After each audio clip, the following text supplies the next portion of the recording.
Good afternoon, everybody. My name is Sharda Agarwal. I am the co-founder of Sepalika, which is a natural fertility clinic that operates online, which I have co-founded along with Mahesh Jayaraman. And over the last couple of years, specifically when we've been working on fertility, our mission, so we have a very specific mission, which is also the reason why we're doing this webinar, is to help as many women and couples get their best chance at natural fertility. So try and ensure that we build on the foundational health of couples so that we can try for natural fertility and use assisted reproductive techniques only when we have exhausted all other options. In the last 6 months alone, in 2022, I have personally spoken to a lot of women. I can recognize some familiar names here. Many of you would have spoken to me. And one of the things that I realized is that when couples are struggling with fertility issues and they're struggling to have a baby, very often they're recommended an assisted reproductive technique like an IUI or an IVF. Not that there's anything wrong with it, but when I actually have a long discussion with them, one of the things I realize is that doctors really haven't tried their best at saying, is there everything that we have done to get the couple's health at a level that is optimal to support their conception journey? So is the husband's health and the wife's health fantastic enough to result in great quality? We just need two things for natural fertility, right? Great quality egg, good quality sperm, and of course, uterine and ovarian health being in top order. So have we done everything possible towards that end before we go out and try for an IVF? So usually that does not happen. Also, one of the other things that I've heard is that when couples have gone through multiple rounds or cycles of IVF and it has not succeeded, they're often told that surrogacy or adoption is their only choice. And over the last couple of years, just in the last 2 years alone, 20 women have become pregnant with Sepalika. Almost all of them came to us with a history of IVF or IUI. And yet, even that failed, they were told that they didn't have any other option but unless they tried over and over again. And we still managed to help them have a baby naturally. So that's when we realized that we probably need to have more people become aware of this. And that's why we're conducting this session. I will introduce to you our Sepalika's fertility expert, Mahesh Jayaraman. Mahesh has been working with in the field of women's hormones now for more than 5 years with more than 800 women. And in the last couple of years, he has chosen to focus exclusively on fertility and help couples achieve natural conception to the extent possible. Mahesh today is going to speak to us about, so we're going to keep it as a very short session on two things. What happens when IVF fails repeatedly? What is my choice available? And secondly, if I experience miscarriages, and sometimes very often multiple miscarriages, especially in the first trimester, what could be a possible reason, right? And we're going to keep the first session short because I'd like to leave it more for a Q&A where we can address your questions, which you can enter in the chat box, or you can raise your hand. There is an icon at the bottom of your screen. You can raise your hand and unmute yourself and ask the question. But first, I will let Mahesh speak to you about these two subjects. Over to you, Mahesh. All right. Thank you so much, everybody. Thank you for joining. I know this is a weekday and 4 p.m. and some of you I've only given very short notice to. Thank you so much for actually coming despite that. So it's like this, like Sharda said, our mission is to make sure that we are able to help every couple achieve as much natural fertility as possible. So to make you as naturally fertile as possible, that is our stated mission. And, the reason that this even came about is because organically, as we treated those 700 people that Sharda spoke about, who are, part of Sepalika's PCOD program, hormone balancing program, when we worked with them, we realized that so many women are actually suffering from infertility because of their core foundational issues not being addressed. So before we go any further, let's understand what is this foundational health? What is it that, makes us have a worthwhile mission? We tell everybody who comes to us after having failed at IUI or IVF or just done, tried themselves, not succeeded, we tell them all of your experts have been working on what we call as the fifth floor of your health building. We say, think of your health building as having 5 floors. Floor number 5 is reproduction. So you've been working on your egg health, you've been working on sperm health, they've checked your fallopian tubes, they've checked your ovaries, and they've checked your uterus. So 5 factors in that fifth floor. That's all that all the work has been about. So every round of IUI you go through, clomiphene stimulation, egg retraction, retrieval, then the whole process of an embryo formation, putting the embryo back into the uterus, and all this is happening on the fifth floor. There are 4 floors under it, which naturally contribute to this fifth floor. So we say at floor number 1, the one that's closest to the ground, that's your diet. Are you eating the right mix of proteins, carbohydrates, and fats? Are you getting the macronutrients that are needed? Now, it sounds so common sense and so foolish that, why would anybody think of this as a floor? Let me tell you, we've had women where, for example, one lady had her gallbladder removed. Nobody thought that a gallbladder removal could have anything to do with infertility. And yet, without a gallbladder, she was unable to process the fats properly on the ground floor, which means if you don't have the fats to create cholesterol from, you don't create any of the natural reproductive hormones. So no testosterone, no estrogen, no progesterone, unless you have the right amounts of cholesterol and that whole functioning of the system. So the ground floor is crucial. One floor above that are your micronutrients, which means all your vitamins and minerals. You need them in small quantities, but if they're not there, you simply can't have reproductive health. So simple things like not having enough zinc. Most people don't know. Serum zinc is not tested in any of the lab tests, and yet there is a value in your standard lab tests, which is a liver enzyme called alkaline phosphatase. And if you look at alkaline phosphatase values, a person who is trained in functional medicine can tell whether you're deficient in zinc. If you're deficient in zinc, it will hamper production of sperm, production of eggs. So that's how crucial that floor can be. And if you just Google even low vitamin D3 and sub-fertility, which means when you have low D3, does it cause fertility problems? Just do this and add the word research study. You will come up literally with at least 3 pages of results, proper government-approved PubMed, NIH kind of studies of how low D3 leads to sub-fertility. So that's your second floor, the micronutrients. One floor above that is the major hormone thyroid. Thyroid is at the center of your metabolism. All your body's energy needs are met by proper functioning of the thyroid gland. And if you again have suboptimal thyroid health, you will not conceive. I'm giving examples for each floor so that this can kind of sink into everybody who's hearing. We had a couple come in to us, 13 years of trying, 9 rounds of failed IVF, 3 big names of chains, IVF chains. I won't name them. You've seen their hoardings there, no doubt. This lady just had thyroid gland that was not functioning optimally. What does that mean? Your TSH could look normal, your total T3 could look normal, total T4 is normal, yet your free T3 is suppressed and you don't have enough energy production. And remember, creation of a new life is very energy intensive. So if this third floor of thyroid is not fixed or optimized, your fifth floor reproduction will not work. And one floor above that is the floor, which I say is most important and most easily ignored, is your sleep and stress management. How well are you sleeping? How well is your stress managed? If your body is in fight or flight, or if it's constantly under stress, obviously it doesn't think this is the right time to reproduce. So this means that your fourth floor, which is your sleep and your stress management, is a crucial contributor. All of these, floors below, the 4 floors below, contribute to all the 5 factors in that fifth reproductive floor. In fact, Sharda, I think we've got close to about 20 to 25 people. I think this is a good time.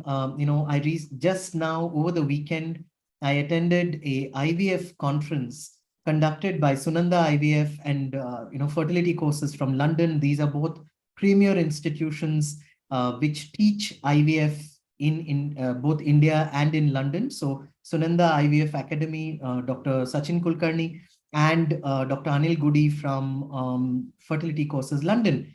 These are practicing IVF doctors. Both of them run very successful IVF practices. And at the conference, the question that was raised to Dr.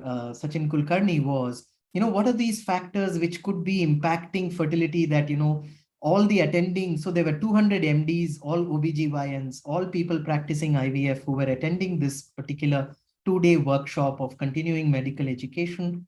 And they said, is there something that we could be missing? And Dr. Sachin Kulkarni, actually made a little statement. It's about a minute and a half long.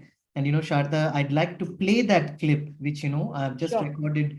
And, it really sets the stage for why non-fertility factors can have a direct impact on the ovary, excuse me, and on the reproductive system and on fertility. So I'm just going to share this clip with all of you. I hope the audio is clear. I'll also, paraphrase it afterwards if needed.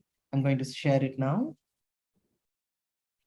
Okay, so let me just play this clip. This is Dr. Sachin Kulkarni of Sunanda IVF Academy, one of the country's leading OBGYNs and IVF experts. Who is ovary under control of pituitary? Am I right? And who's pituitary under control of hypothalamus? And who's the hypothalamus under control of? How much you sleep, how much you eat, what you eat, do you regularly exercise, how you behave, do you take stress, and what is the importance of yoga? Is that.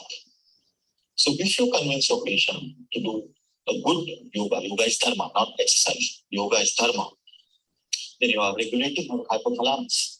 That regulation of hypothalamus percolates down to pituitary and ovary. It has some time. Our lack of patience amongst you and me and the patient in front of you has not made them pursue this, which is very sad. And that's where Ayurvedic and homeopathic colleagues kill us. Because you have put waiting the patient in the hall for 2 hours, giving them 5 minutes, doing quick scans, okay, pushing them through expenditure of lakhs of rupees, not giving a pregnancy, taking you through the rounds of roller coaster rounds. She's sick of you. And she goes back to the yoga, to the Ayurvedic fellow, who just calms her and tells her to practice something different. And he regularizes her hypothalamus-pituitary axis. Let's not antagonize them. Let's practice what they practice in our practice. That will give us a better result. So your whole aim is not to decide what ovarian stimulation protocol. Your aim is, how do you control your hypothalamus? Ask yourself this question. This is, let me just stop sharing. So yeah, I mean, I think Dr. Sachin Kulkarni is somebody who I respect enormously. And, he may have made some of these remarks about, Ayurveda and homeopathy, among colleagues in jest. So let's not take that part seriously. But what we should take seriously is that there is an involvement of stress management. There is an important component of diet. There is a component of these lower 4 floors that is often missed in the whole process of just IUI, IVF, ART, repeated cycles. If we didn't succeed this time, let's succeed next time. Nobody asked the question, why did the last round fail? There are no clear answers. And many times it is the calming of the pituitary. It is establishing these foundations, giving the right diet, giving the right sleep, giving the right vitamins and minerals that can make a difference. That is what we have experienced. The 20 pregnancies, and the 18 deliveries, we have 2 in the 3rd trimester happening right now as we speak. So, this is a result of looking at these foundational flows. So that's my, sort of opening statement. Sharda, over to you. Thanks, Mahesh. I'm glad that you raised this. And I do have a couple of questions that have come to me on direct chat. But I just thought that this video that you played will be a good lead-in to the discussion that we're having. So once again, may I request anybody who has any questions to either raise your hand, unmute yourself, type it into the chat box, or you can even send me a direct message. Any of this works. But Mahesh, this is something that I always keep telling people, that when all of us think that fertility is about the reproductive organs, the uterus and the ovary in case of the woman, or the sperm in the case of the man. Whereas reproduction actually begins in the brain. What Dr. Kulkarni just spoke about in this video when he referred to as the pituitary and the hypothalamus, which is the entire endocrine system or the hormone system, it sits in the brain. And that's where the first signal begins. And that's why very often when doctors find that IVF fails, they're still focusing on the uterus or the ovary, not looking into what are the other areas which could be, what are the upstream areas that could be causing a problem, right? And I'm glad that you shared that video. The question that I have is, somebody said you mentioned about free T3 in what you spoke about just now, being suppressed in fertility, which could be suppressed in fertility. Can you explain a little more? Okay, so thyroid has been a much misunderstood sort of topic. I see some of my functional medicine colleagues, doctors actually have joined as well. And as they are well aware, in the olden days, we used to use TSH as the only measure of thyroid function. If TSH was under control, we would assume that the thyroid is functioning properly. But a lot of advances have happened since those textbooks were written. And now doctors have found that free T3 is probably the single most important measure when it comes to thyroid function in at least blood tests. There are even more advanced tests that you can do without blood tests, but within blood tests, free T3 is most important. Why is that so? So the term free means that whenever a hormone is manufactured in the human body, let's say thyroid is made in the thyroid gland, it's always bound to a protein in order to it have safely delivered to cells where it needs to do its work. So thyroid will be bound in thyroid binding globulin, or it will be bound in albumin, any of these protein complexes, and then delivered to the cell, where the cell has to free it in order to use that fuel. So it's like rocket fuel. So total T3 is a thyroid hormone that is bound to a protein, whereas free T3 is thyroid hormone that is readily available for the cell to do its energy production job. This could even be an ovary that's trying to have a follicle mature. So if you don't have enough FT3 at the ovary, then it does make a substantial difference as to what's going to be happening inside that ovary in terms of energy production. So we look for a certain lab range. We say anything between 3.2 to 3.5 is a good sort of value for a fertility case when it comes to free T3. Thanks, Mahesh. Dr. Karishma, would you like to unmute yourself and ask your question? Yes, thank you so much, sir, for the wonderful presentation on the hormones and everything. One question from my side is that if somebody who is having a low AMH, that is anti-Mullerian hormone, if there is any kind of a tubal blockage, does these kind of patients also Sepalika sees in that kind of a thing? And Absolutely, Doc. So, yes. we do see low AMH patients, and we are, in fact, I would say probably 50% of our cohort at least is people who have AMH below 1. So one of our, I said 20 babies, may say 18 have been delivered, 2 are, in the 3rd trimester. One of those mothers is a lady who had a AMH of 0.4 at starting with Sepalika. She's 36 years old, running in her 37th year. And she was told she already had failed round of IVF, and she was told with this low AMH, it's quite possible she may have to use donor eggs. So AMH, we must remember, is a recent blood test. Don't put too much store by it. In allopathic medicine, or any medicine for that matter, 8 years is but a blip.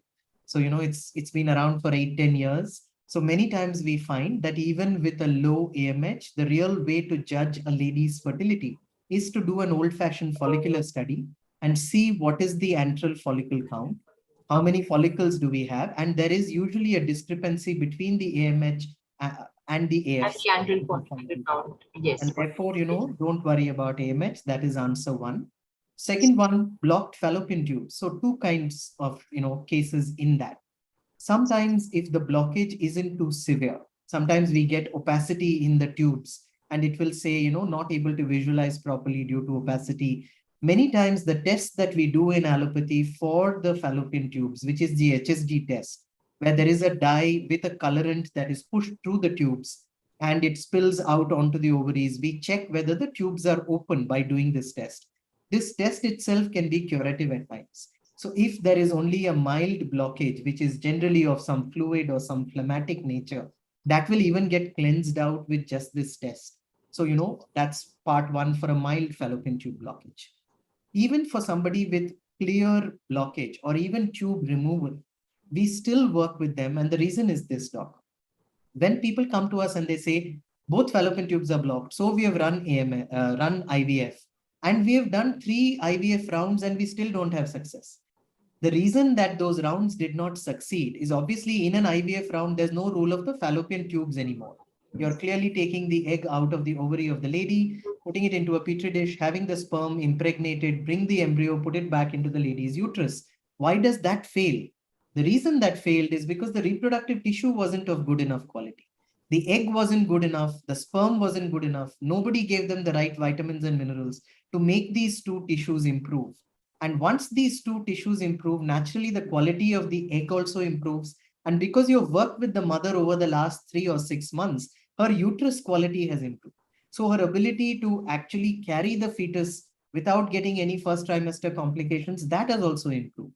So, as a doctor, you are aware that, when you have undetected D3 very low or a B12 that's very low, it puts the pregnancy at a high risk and you can get miscarriages. Even, the first trimester, which is the crucial time, you may have miscarriages because of nutrient deficiencies, metabolic disorders, even a low thyroid. If you have optimized all this for the lady and the gentleman, you will have better success rates even in an IVF round. So when it comes to clearly blocked fallopian tubes, Sepalika does not claim to be able to open them. The only way to open such tubes is surgery, and even there is no guarantee of success. But we say that, even if you have blocked fallopian tubes, you still need to improve the quality of the egg and the sperm. And that's the work that we do with such couples. We have had pregnancies like that too. 3 rounds of failed IVF, blocked tubes, in goes a proper healthy embryo, and you support the lady throughout her pregnancy, 9 months with progesterone, like you're aware, and you have a wonderful, 3 kg baby at the end of 10 months. We do that too. That's wonderful. Please do type in your questions in the chat box. Mahesh, I have another question. You mentioned, somebody's asked saying that you mentioned vitamins in your second floor. I have, my D3 is a 36, which as per my blood test report is normal, but I have gone through one, I tried IVF and it once and it failed. Is there any connection? Okay. So, that's, I'm sure even the person asking the question knows that there could be 100 reasons why something goes wrong in an IVF cycle. But if your question is, could a D3 of 30 have contributed to the possible failure of an IVF round? Our clinical experience says yes.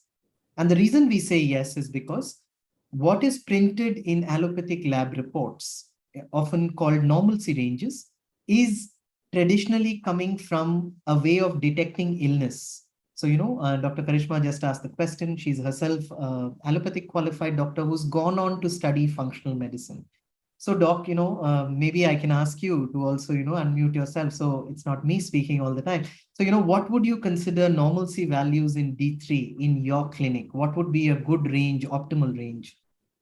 Okay, so normal values as per the lab ranges that is showing in the Indian lab reports or any kind of a conventional lab report is actually not correct, because that they are actually they are leaving the lower values, they are leaving the higher 5% of the value, and we are just taking some 100 people, and out of that, if 80% of the people who are not getting any kind of a symptoms because of these kind of values, so that is your lab range.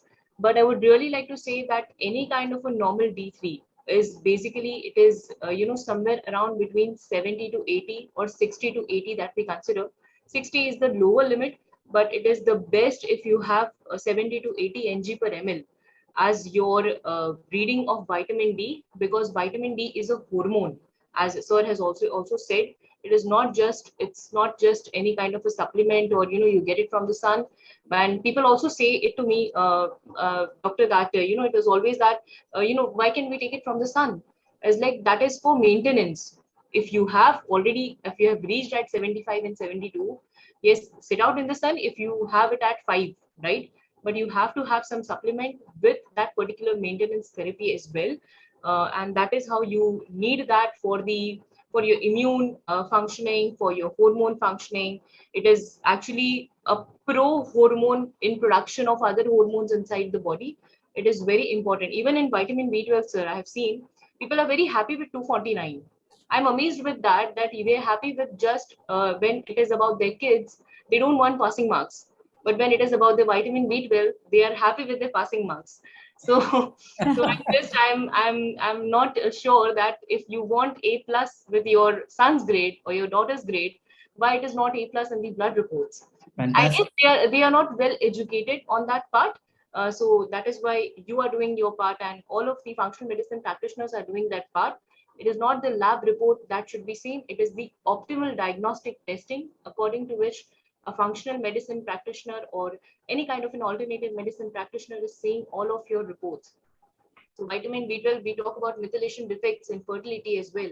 So folic acid toxicities. So this everything is very important from the hormone, estrogens and progesterone. People are happy with progesterone 3.5 at the level of their 21st and 22nd day of cycle. It should not be 3.5. You know, this is just passing marks of your progesterone.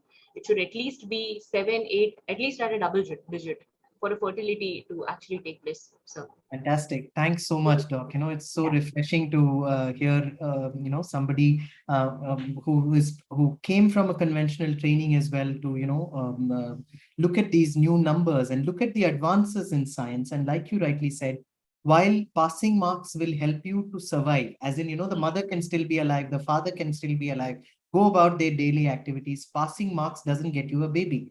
There must be enough energy for you and then for another life. So in order to create that surplus energy, you don't need just passing marks. You need it to be far higher.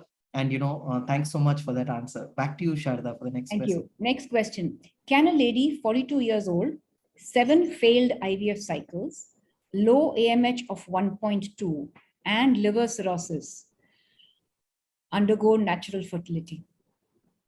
Yeah, so again, very, very difficult questions that one can only answer after looking at the proper case file, of course. But have we had a woman conceive and deliver at 40? The answer is yes.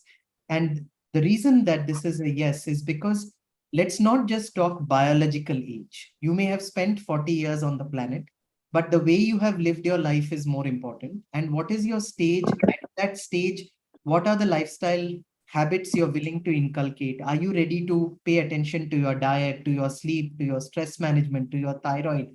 If indeed that is right, then at 40 with a 1.5 AMH, again, like I just said, we had a lady who's going to deliver third trimester 0.4. Before that, another mother has conceived at 0.8. So it's not, don't get fixated on the AMH.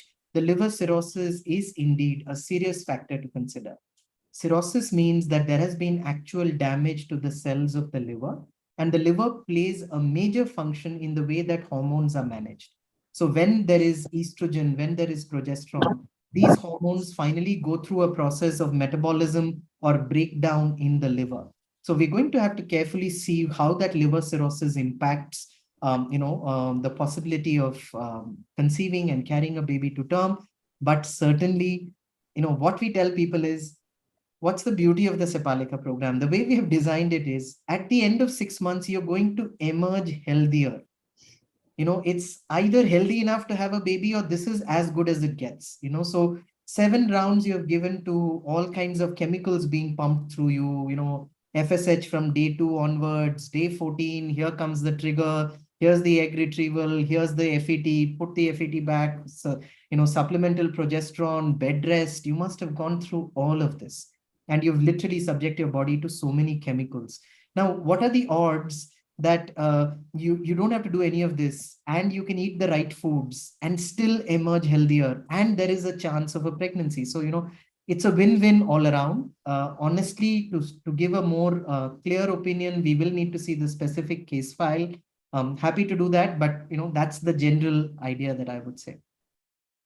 Thanks. The next question is, this is a couple, both of them are in their early 40s. She's 40, he's 43. She's been through multiple rounds of failed IUI, and she's had a bout of corona, after which periods have become irregular. Can this be treated at all? Yeah, and so how long? I mean, I know this is a question, it's very hard to answer, right? And that's what everybody asks. One is, how long does it take typically for a couple to get pregnant? Okay. So, I'm really glad that I attended this conference over the weekend because it gives me severe reality checks, right? So here's what I heard at the conference, and these are your top country IVF specialists, academicians. So one of the names I must mention is Dr. Mohan Kamath, who's not just an MD, He's a surgeon, and he is one of the few Indians on the board of a research organization called Cochrane. So he is on the editorial board of this Cochrane, which looks at other studies. It's called a meta-study organization, and he sits on that editorial board. So when he says something, I take it seriously personally. So when I had a chat with him, both in public, I asked this to him while he held the mic. He says IUI success rates are between 10 and 15%. 15% being for people who are under 30 and 10% being for those who are between 30 and 35. Beyond the age of 35, he doesn't even do IUI. And he heads up the reproductive unit at Christian Medical College, Vellore. So, it's not like he's seeing small numbers either. He's seeing 500 IUIs at least a year. So that's the kind of statistics that we have from ART. I also asked him pointedly, what are the success rates in India for IVF? And his answer was it's between 15 to 30%. And here again, the 30 is for people who are under 30. And anything above 30, it begins sliding down closer towards the 15%. Imagine that means you need close to 8 tries before you can succeed.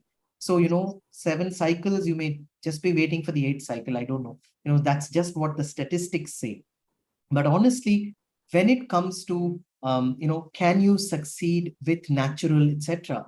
Another important thing that was discussed at this conference is the Indian genetic type, which is called the genotype. Apparently, ladies begin to see a fertility decline from the age of 26 to 32.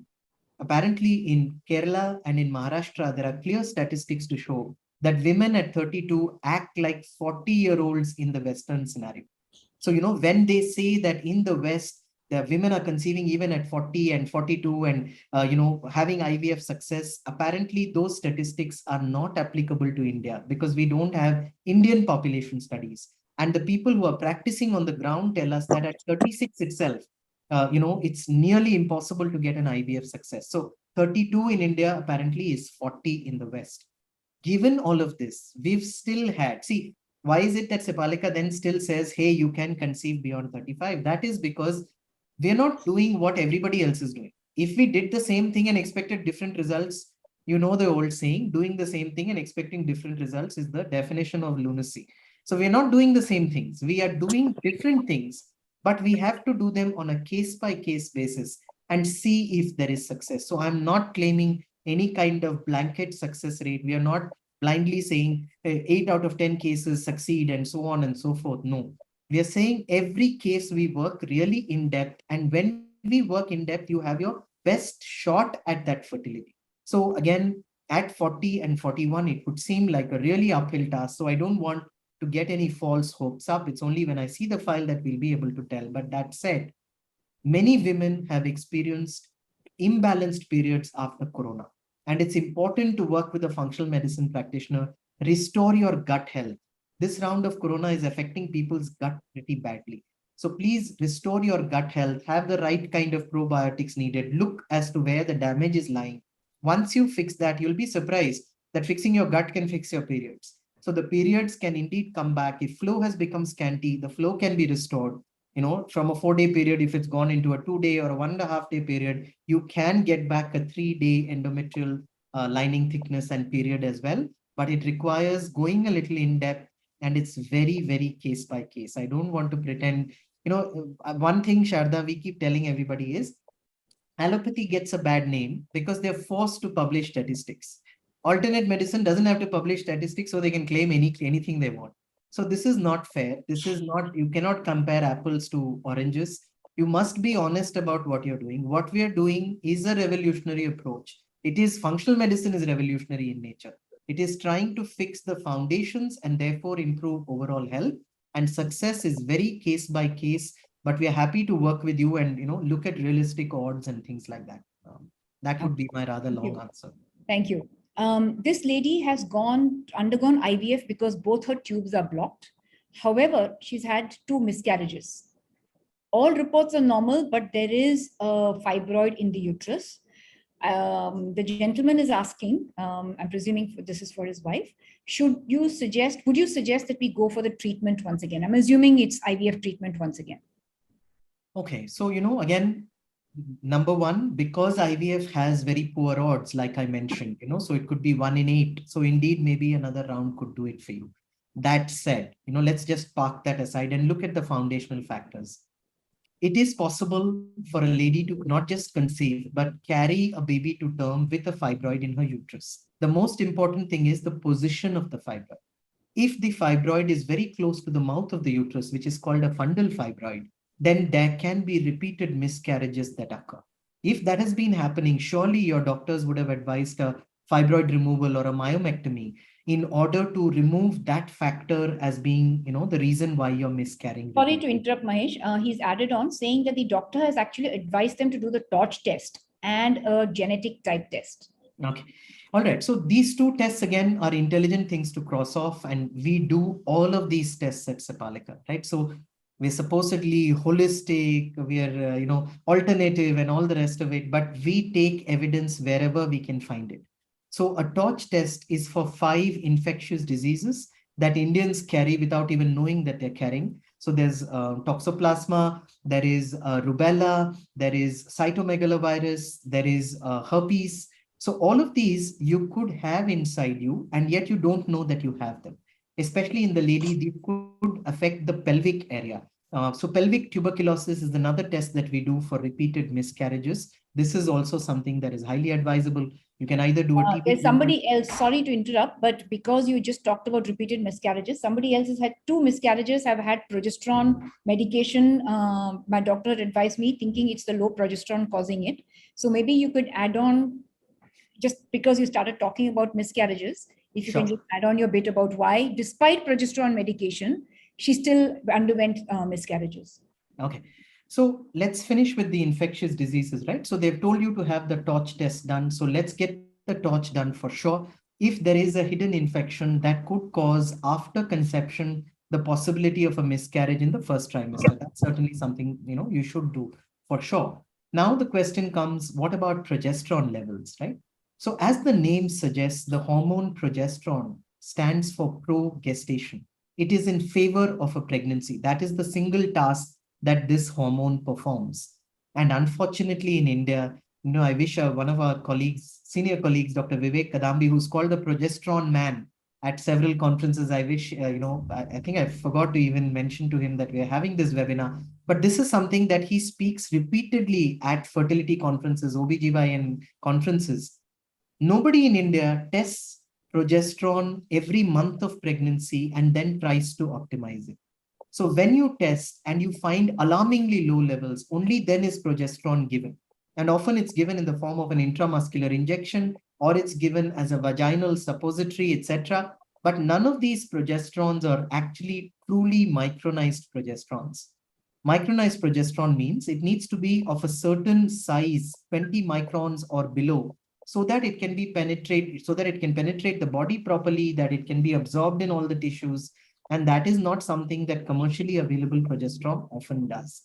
So if your doctors gave you dufastone or they gave you Susten or any of the commercially available progesterones, despite that, you could run into trouble with having low progesterone values. That said, it's very unfair to comment on a medical colleague's judgment, etc., without looking at the case. It is possible. And this is something that many couples don't realize. And we explain this as a principle as part of our program. See, human beings are the pinnacle of evolution. We often don't behave that way on social media forums. We act like idiots, but we are supposed to be the pinnacle of mammalian evolution. So the rejection rate in human beings is far higher than any other mammal. So while a dog or a cat can have multiple offspring in a single litter, human beings very rarely have twins or triplets except in IVF. So it's always one pregnancy. And the reason in Indian homes we don't tell anybody about the pregnancy till the first 3 months are over is because we know fully well nature may reject this child because there is some DNA abnormality in this baby, and nature doesn't want the child to be a burden on himself or herself or on the parents. So rejection rates are very high for human beings. So even if there is a DNA abnormality and it was not caught, then it is possible for you to lose a baby in the first trimester. And we may think that it's the doctor's fault or somebody's negligence, but it may be purely nature. And again, our answer to that is always support nature, align yourself with nature, make your egg and sperm so strong, give it the best raw materials at the best embryo forms. And then obviously the child brings its own karma. It will survive the first trimester and the rest and so on, So I wouldn't want to blame somebody without looking at the results properly, that whether progesterone treatment was adequate. But yes, sometimes the progesterone treatment is given a little too late and little too little. So, we should be careful of that.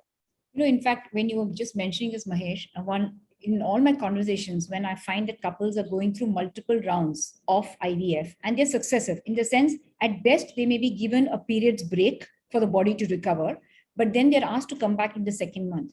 I feel, that's a bit of an injustice to patients. There is a reason why the IVF failed. Like you said, nature didn't want you to carry through with that pregnancy because there could be potential issues in the future.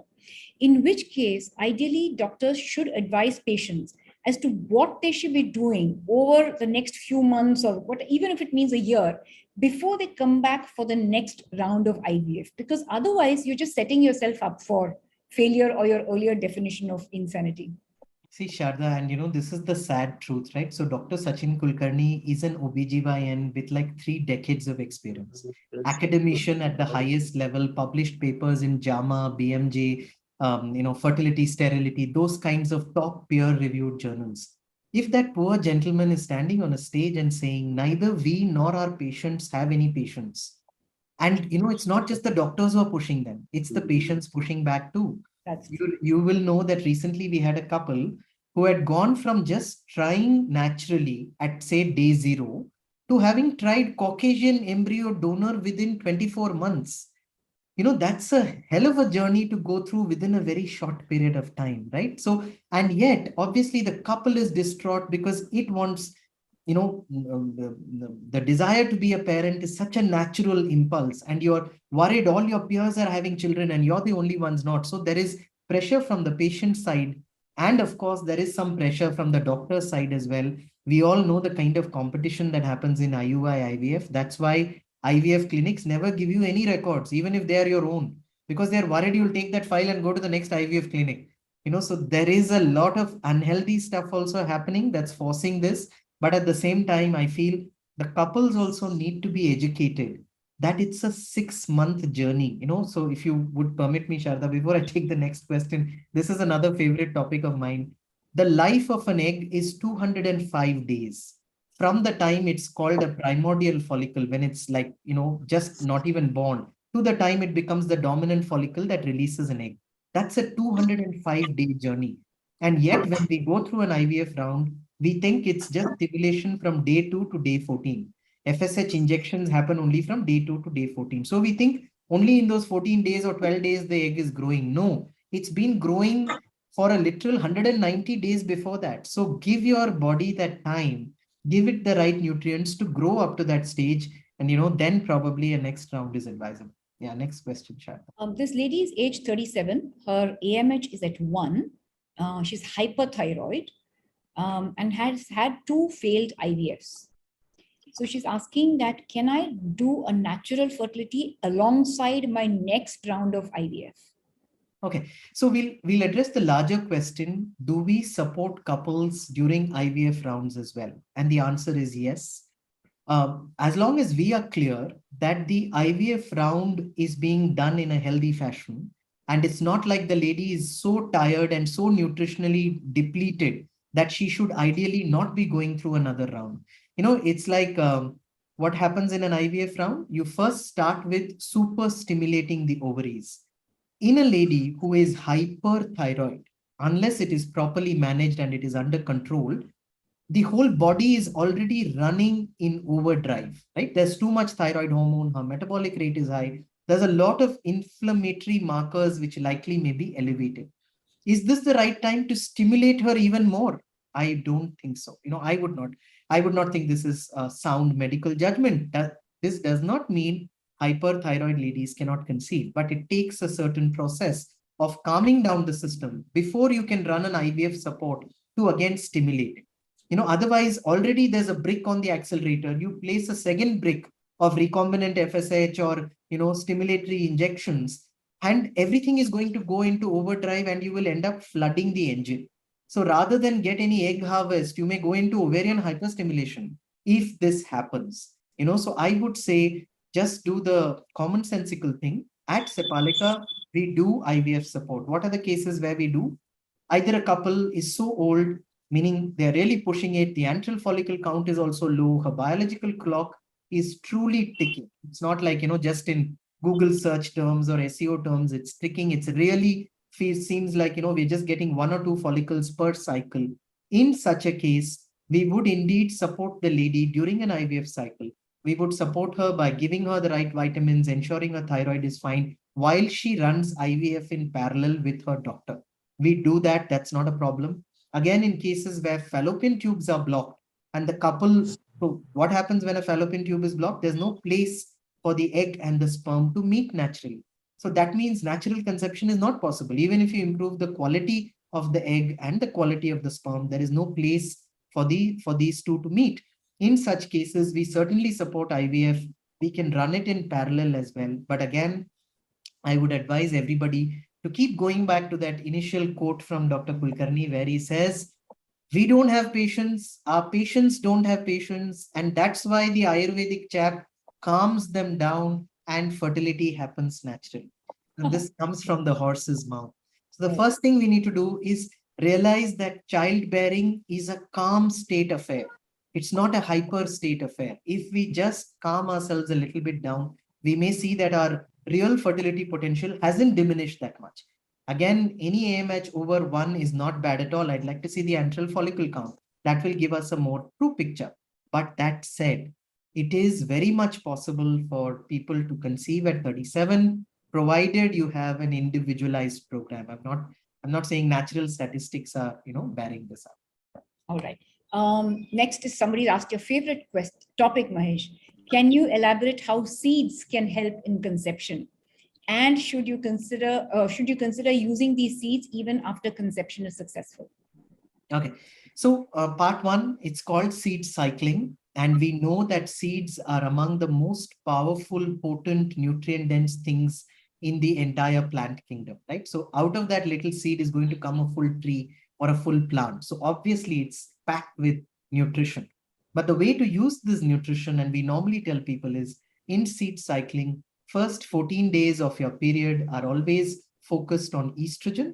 That's the time when your endometrial lining is being built up, your follicles are maturing. It's an estrogen, naturally estrogen high time.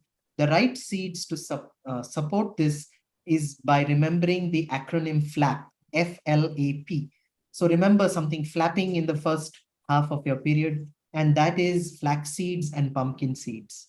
1 level tablespoon of each, soak it overnight, throw away the water. Next morning, chew the seeds up really well and eat it up.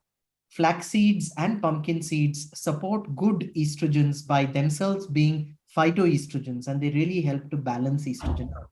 Second half of the period, remember the acronym SUSI. So there's FLAP and there's SUSI. SUSI is sunflower seeds and sesame seeds. Again, 1 level tablespoon, soak it overnight, remove the water. You can chew this seed.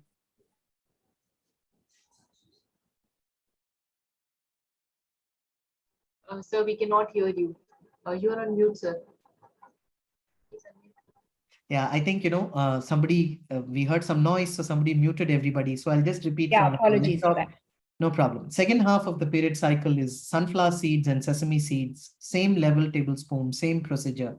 Soak them overnight, throw away the water, chew and eat the seeds really well. Second half, it helps to support good progesterone quality, the second hormone, as well as support removal of estrogens, whose job is done. Day 1 to day 14, estrogen heavy. Day 14 to day 28 or 30, progesterone heavy. FLAP and SUSI is excellent to do. Should you do these during pregnancy? Absolutely not. So the reason that you don't do it, pregnancy is one of those naturally unnatural conditions. So follow only traditional grandmother's advice and follow what your OBGYN tells you during pregnancy. Seeds are very, very nutrient dense and sometimes can be difficult for a lady to even digest during pregnancy. Remember, pregnancy is a time of low digestive fire. There's a second life growing inside you. As it is, your digestion is compromised. You don't feel like eating anything. If I make you eat seeds that have been soaked overnight, you'll fling it in my face. So, nobody wants to eat, soaked seeds. So don't do it. Pregnancy just follows standard guidelines. Okay, so there's another question. This is actually on foods. Somebody's asked, are there any natural sources of progesterone? Let me answer that. Progesterone is a hormone, and there's really no food that contains progesterone. However, you can have certain foods which in turn will indirectly stimulate the production of progesterone. And these foods are usually foods which are rich in fiber, like vegetables, foods that are rich in zinc, and foods that are rich in magnesium. If you want, I know the person who's asked me this question. So I think we have you registered on our system, and I will send you a video that I actually created last week on progesterone and how to improve progesterone levels. So you cannot increase foods don't contain progesterone, but you can indirectly increase progesterone through foods. Okay. So I'll move on to my next question. Somebody who's had 3 recurrent miscarriages, all natural conception. Her torch test, progesterone medicines, heparin injection, lipid therapy, all done. There were 2 egg pickups via PGS, which led to 2 blastocysts, of which 1 embryo transfer failed last week. Should I try naturally again to get get a transfer? Mahesh, you're muted. Yeah, Sharda, she's also, yes. Apologies. Sharda, she's also said that she is overweight, and would that be a reason for miscarriages? Absolutely. So, it depends upon what the BMI is, etc. But certainly being overweight can contribute to not being able to successfully negotiate a pregnancy, especially the first trimester for sure. As far as, PGS testing, etc. is concerned, we don't unfortunately put too much store by that. We don't believe that a PGS testing is sufficiently validated for it to actually even be done, except for looking for people, like when 2 people have, let's say, thalassemia minor as a known condition, when both parents have it, and you want to find out, you want to make sure the baby is carrying it or not carrying it, and you do genetic testing. So genetic testing for inherited diseases is fine, but genetic testing to try and tell the quality of an embryo, I'm afraid, is a very unproven method till now. At again, the conference that I attended just this weekend, there were very senior doctors standing up there and saying, there is no evidence for doing PGS testing. Don't do it. It's an expensive procedure and it really doesn't tell you. Why were they saying this? Because they found that in some studies, embryos that were otherwise rejected as being problematic in the grading, embryo grading, when they actually were placed back in the uterus of the mother, the uterus, they saw that there was self-correction that happened in these embryos. And that's a very big thing. Many rounds of IVF are then cancelled at times because they say the quality of the embryo isn't good enough in PGS testing, so we're not going to transfer. And imagine the possibility that if the lady is like close to 40 and this is her last chance and somebody is rejecting an embryo that just because it's not making a PGS cut, and if you transfer it, it will be of, it is possible to have a high quality. But to come back to the lady's question, yes, indeed. Improving your foundational health is the best way to improve your chances, even in an IVF round. If you are overweight, if you have insulin resistance, if you have even mild hypothyroid, all of those can contribute to not allowing you to actually either have a natural pregnancy or get pregnant, but not be able to carry it to the full term. So by all means, you must consider improving your foundational health before you try again. Can age be responsible for DNA abnormality? Absolutely, yes. And that is in all the studies, the single factor that is directly correlated with DNA abnormalities is age. But that said, again, have we seen DNA abnormalities improve once the person improves their lifestyle? Again, the answer is a resounding yes. I'm again not claiming we have done hundreds of cases and in all 100 it changed. No. We've got cases where there's clear, let's say, a DNA fragmentation report of the sperm where the gentleman's age was advanced or he had poor lifestyle or both. And we saw that that improves with a change in the lifestyle, with a change in the diet, and so on. Have we seen it improve in embryos? Again, the answer is yes. Not through, because we don't believe in PGS testing. This was not established via PGS testing, but certainly after multiple rounds of failed IVF, if you go on to have a baby after you've fixed your foundations, maybe that was the reason why it happened. I cannot, sort of definitively say that DNA improves, but despite your biological age, your chronological age can be reversed at least by a few years. If you start living a healthy lifestyle, you can see those changes in your own biomarkers and finally in the baby. Yeah, so there was a subsequent question that she'd asked, which answers this, right? That you can use lifestyle to bring about a lot of foundational health changes to prevent this from happening. Okay. So Dr. Mark Hyman, who's one of the founding fathers of functional medicine, Sharda, this is a quote you often like to say, is that genes load the gun, but it's lifestyle that pulls the trigger. Yeah. So you may have faulty genes, you may have faulty DNA, which has come from, a particular genetic makeup, etc. But you need a faulty lifestyle to actually pull that trigger. Reverse that lifestyle and you can see changes in the genetics as well. Absolutely. This is a couple, both of them are 34. The husband is diagnosed with azoospermia. And since we focus more on women's health, can this program or any natural fertility program help improve his condition? Certainly. So again, at this point of time, it may be the gentleman's factor that is pointed out as being the reason why the couple is unable to have a baby, right? So azoospermia has been told. Now, I don't know, for example, if they've been through a TISA procedure and there was still azoospermia, or they were primarily told that, azoospermia is a condition where there is no live sperm. And, I don't know if this was purely in an ejaculate, was some extraction procedure from the gonads actually attempted, whether they tried to remove live sperm from the testes, and even in that there was azoospermia. So there are possibilities of improving that. We do also work with an integrated medicine and Ayurvedic practitioner who also works with cases of azoospermia. So yes, it is possible to work on male factor, and in fact that's one thing I want to highlight.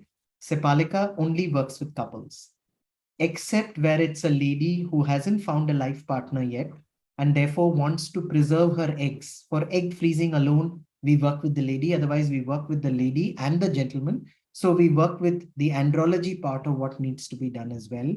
So number one is that.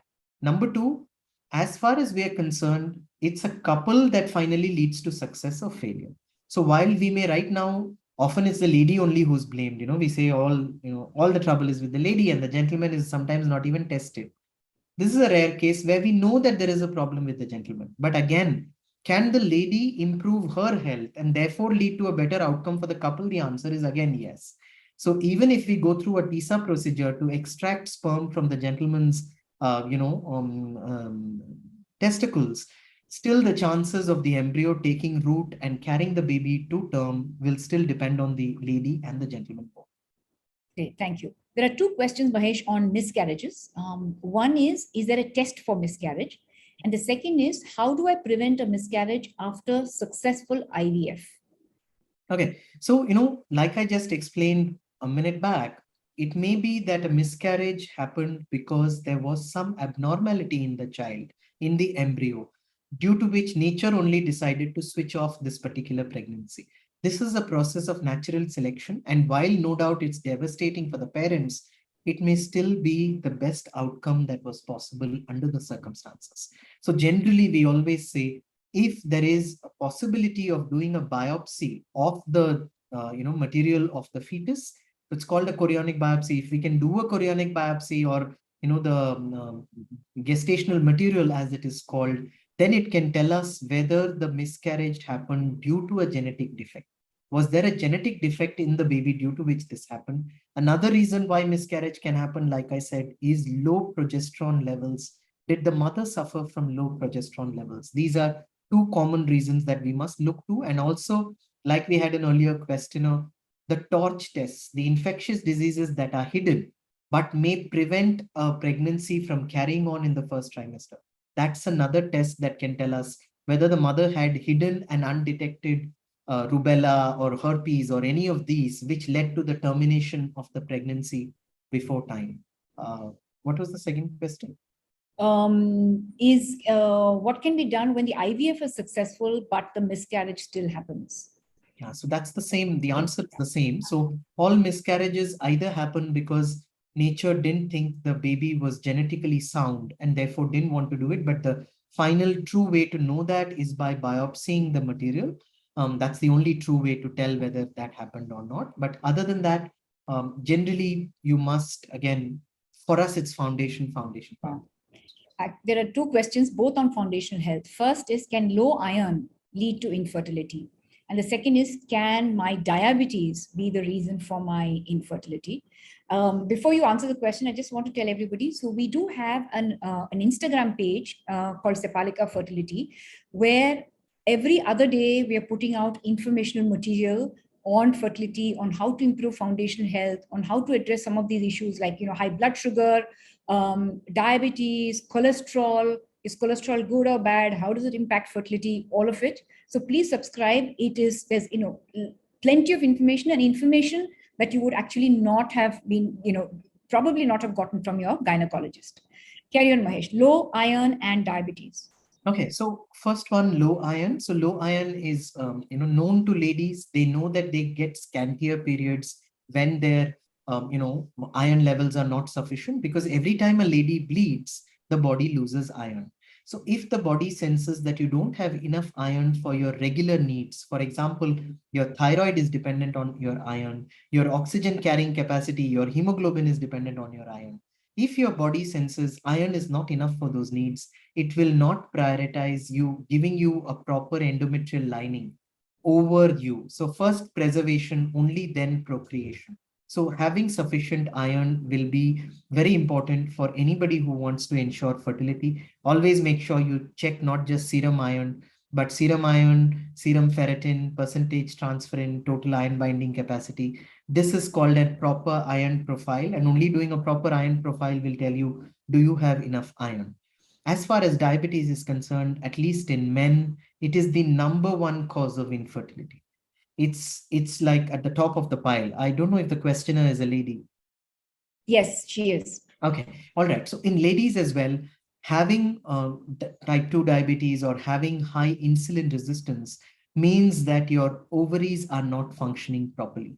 So many times what happens is, I'm sure a lot of you must have heard about the condition polycystic ovary disease, or PCOD. So PCOD will often be accompanied by something called high insulin or insulin resistance. And that same insulin resistance, when it is left unchecked, finally leads to type 2 diabetes. So if you already have type 2 diabetes, there is a good chance you must have had insulin resistance, which then prevents proper ovulation or egg release. So indeed, your diabetes could be standing in the way of your natural fertility or conception. There were a couple of questions on who Sepalika is. This may be because some people joined in late. I just thought I'd let everyone know. We're an online clinic that Mahesh and I co-founded, where our goal is to help couples get their best chance at natural fertility. And how do we do that? So we don't do any IUI, IVF, or assisted reproductive technique, but how do we help with natural fertility is by working on the foundational health of the husband and the wife. And what do we mean by foundation? Is we look at literally every organ in your body, from your thyroid to your digestive system, to your liver, to your diet, to your vitamin level, to your both macronutrient levels like carbohydrates, fats, and proteins. So we look at all of these, which actually contribute to your health, and in turn will contribute to the egg health and sperm health. And we run this as an online clinic, which means we work with couples anywhere across India, because we don't do any surgical procedures. So that is who we are at Sepalika. And you can contact us two ways. One is to email us. It's there in the chat box, but you can email us thrive@sepalika.com, thrive spelled as THRIVE @sepalika.com. Or your second option is to message us on our phone number. And that number is 9867337112. So just to repeat, 9867337112. I think we've reached the end of our session. If you have any questions after this, please let us know. You can message us, as I said, on WhatsApp or email us. We will answer those questions for you. We will also put out this recording on our YouTube channel. And if any of you want access to that, please write in to us. Thank you very much for attending. Thank you, Mahesh, for beautifully explaining the fundamentals of health and how it is natural for all of us to have children. Biologically, that's what we are all meant to do. So if there is if a couple is struggling with it, the first thing is to try and address it naturally. Thank you very much and have a lovely evening. Thanks, everybody.